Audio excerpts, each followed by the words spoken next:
Duterte pa rin! Duterte!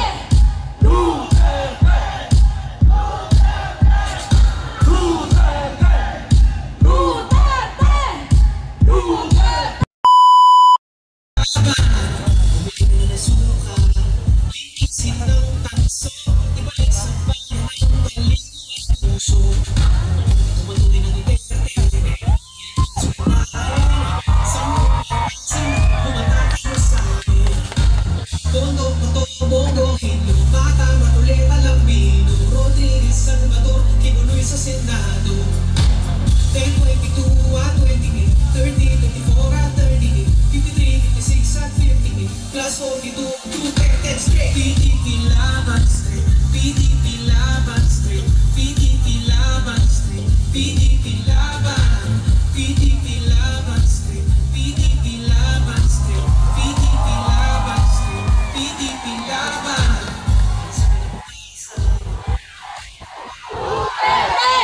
Duterte!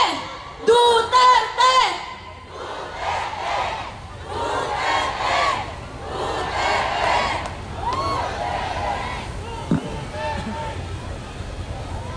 Maayong gabi sa inyong tanan!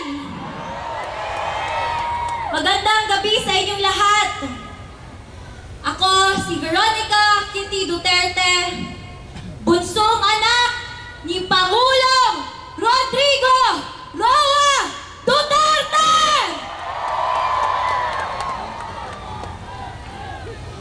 Una sa lahat, lubos na nagpapasalamat ako sa patuloy niyong pagmamahal at pagsuporta kay PRRD, sa amin na pamilya niya, at sa Duterte!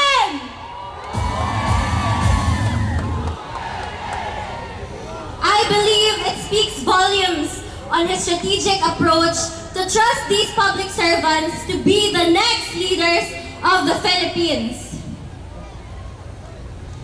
I would like to thank you, the Duterte, for your unwavering loyalty, not just to my father, but to the Filipino people. Maraming salamat sa inyo. Your principles cannot be bribed with money, power, and influence.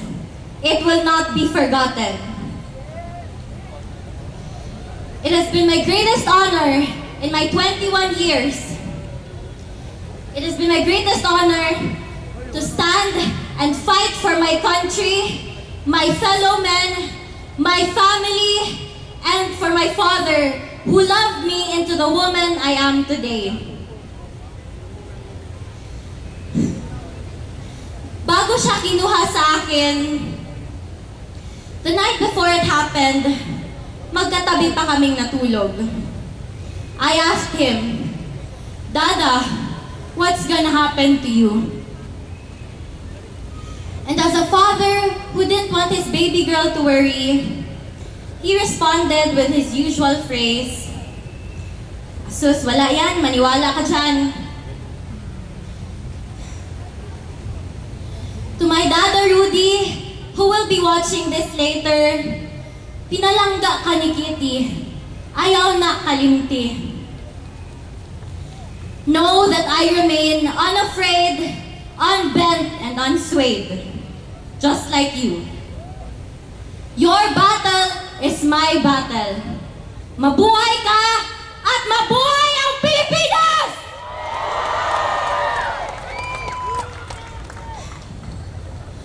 Muli kong iaabot ang personal na mensahe ni Tatay Digong para sa bawat Pilipino. Sabi niya, exercise your right to vote and do so wisely. My warmest greetings of love to every Filipino. Mga kababayan, mga kabataan, 4 na araw na lang bago ang eleksyon. Huwag niyong ipagbili ang inyong mga boto. Ipanalo natin ang Duterte!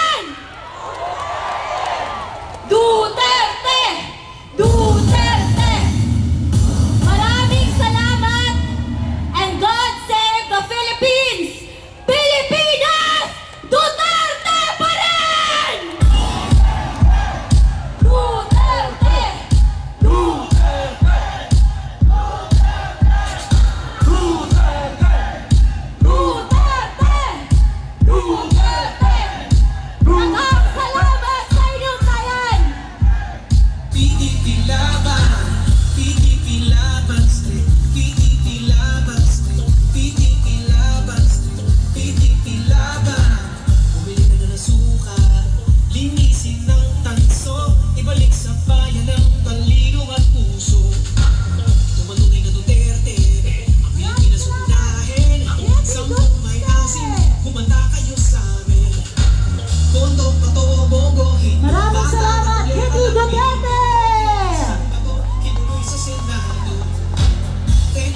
Okay. Eto na, yung susunod natin na senador. Kahapon may nakita akong post. Anong post? Nakita ko yung post. Aba, sa lungsod ng Muntinlupa, may kahalikan. Tapos, Kahalikan? oo, tapos nag-sorry na lang siya doon sa napakaganda niyang asawa. Kaya Nagsorry. nagsosorry, humingi na lang ng pasensya, paumanhin. Kaya sabi ko, dun ka mana. Pambihira, ba't naman ako nadamay dyan? Dun ka mana. Alam ko na. Wala akong kinalaman dyan. Basta lahat yan, natutunan ko sa kanya. Mga kababayan, ating pong palakpakan, Senator Bato de la Rosa! Ang totoo sa serbisyo at may dedikasyong magsilbi. Ikaw, Senator Bato de la Rosa, ang patuloy na sumusugpo sa iligal na droga. Ikaw, Senator Bato, ang kalaban ng kriminalidad at korupsyon. Ikaw, Senator Bato, ang kailangan ng Pilipino. Misyon ko pangalagaan ang buhay niyo. Gusto ko ligtas kayo. Taga niyo sa bato. Yes, sir, sa Senado.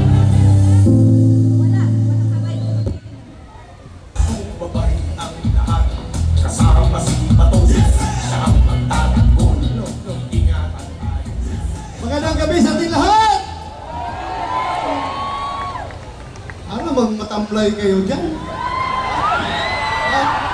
Sige pala, sumaya kayo! Binigyan na kami ng 7 minutes. Uy!